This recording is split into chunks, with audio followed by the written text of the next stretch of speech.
We're going to begin our children's sermon, which several adults have told me that it's been very helpful to them. And what we're talking about, children, in the little handout that I've made and was given out, I probably need to give it out next week again, is we're talking about the glory of God. Everything that we do, we are to do for the glory of God. Now, we began with a question. What is the chief end of man? That means, why were you made?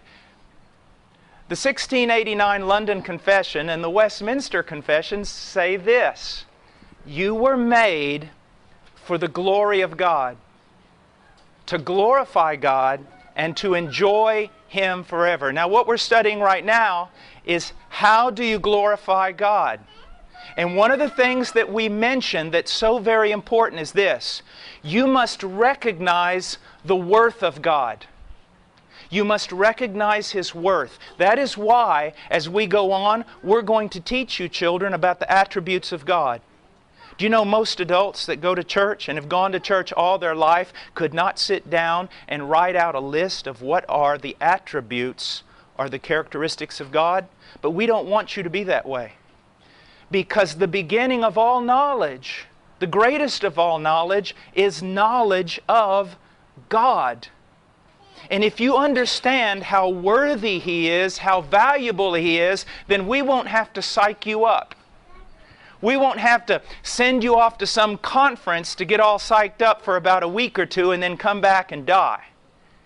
If you know how wonderful He is, then you'll want to serve Him if He has worked in your heart. Now, last week we studied a few things that I want to look at. First of all, we discovered how valuable God is. That if you took everything that's in the world and you put it on one side of the scale and you put God on the other side of the scale, God would outweigh them all.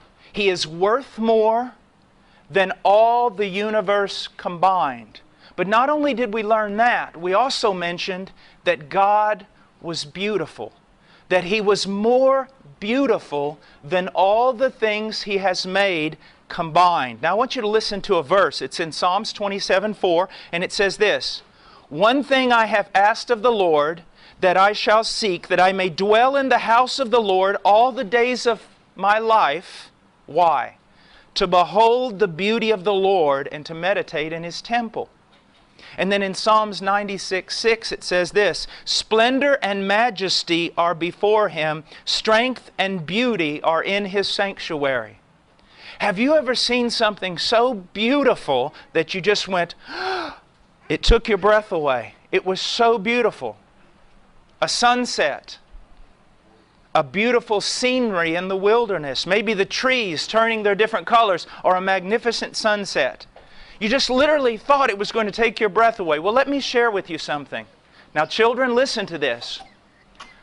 God is so beautiful that if He right now showed you just a glimpse of His beauty, that beauty would be so great that your mind would not be able to comprehend it. It would, in a sense, drive you crazy.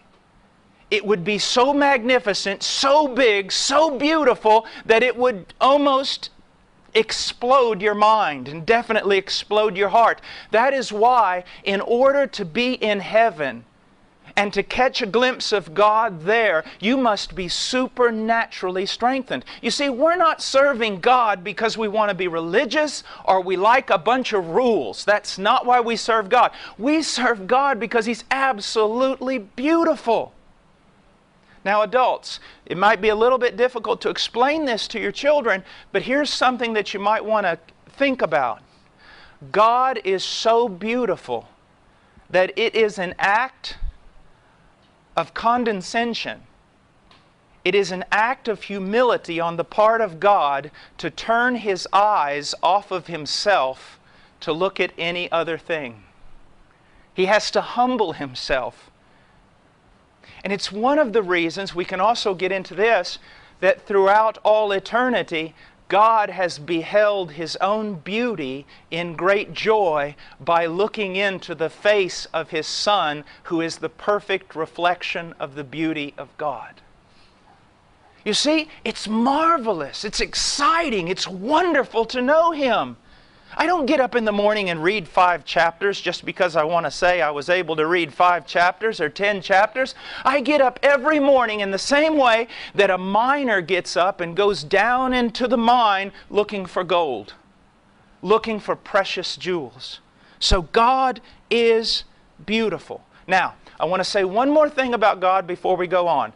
Remember, we said that God was worth more than all the universe. We also said that God was more beautiful than all the universe. But now I want you to also understand something. And children, this is very important. Parents, this is why before your child leaves the home, they should go through Proverbs with you at least 20 or 30 times. God is the smartest. He is the most intelligent. We've got students here today from Virginia Tech, and I asked each one of them, what do you do? And they're all just brainiacs. They're all engineers and things like that, you know. All the things I shied away from in college. But as smart as they are, they're not smart compared to God. Because the greatest wisdom in this world is dumb compared to God. Now, let me just say this. I've written something here in your little study. Imagine all the most intelligent men that ever lived were sitting in a room and talking about their great ideas. It would be amazing to hear all the great things they knew. But compared to God, they know nothing. Now, let me share with you something. A lot of young people think they know all the answers. Let me tell you something. You don't even know what the questions are. Okay? I desperately need God's wisdom. And I'm a lot older than you are. I study the book of Proverbs every day with my children.